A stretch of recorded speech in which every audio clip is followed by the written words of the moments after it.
The famous American poet and essayist Ralph Waldo Emerson noted, "We are shut up in schools and college recitation rooms for 10 or 15 years and come out at last with a belly full of words and do not know a thing."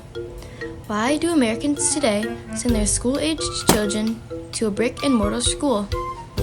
Many people do not know how much of a risk this can be, sending their children to schools where they do not know what their kids are learning or doing for 8 hours a day, 5 days a week, 9 months of the year, for 12 years or more.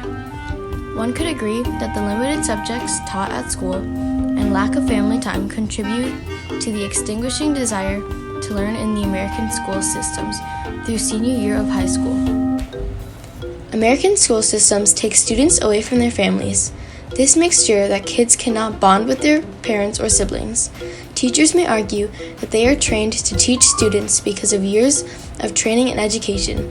However, parents tend to know their children best, know how their children effectively learn, and what motivates their children.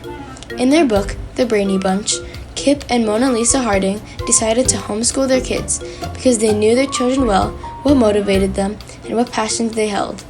They were able to teach to each child's strengths and were able to achieve the incredible feat of having each of their 10 children attend college by the age of 12.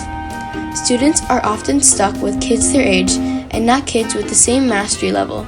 This can negatively affect the student's ability to talk to adults and may limit their ability to learn up to their potential. Teachers also neglect bullying problems. Many kids lose the desire to learn and go to school because of the threat of bullies.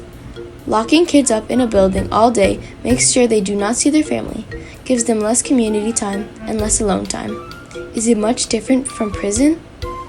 Taking kids away from their parents can affect children negatively in many different ways. In conclusion, limiting subjects and limiting family time may have a negative effect on all students. However, limiting learning experiences such as shadowing and apprenticeships can kill their desire to learn. This is something school systems should think about because this generation and all the generations to come are at stake. John Taylor Gatto sums it up best in his book titled Dumbing Us Down.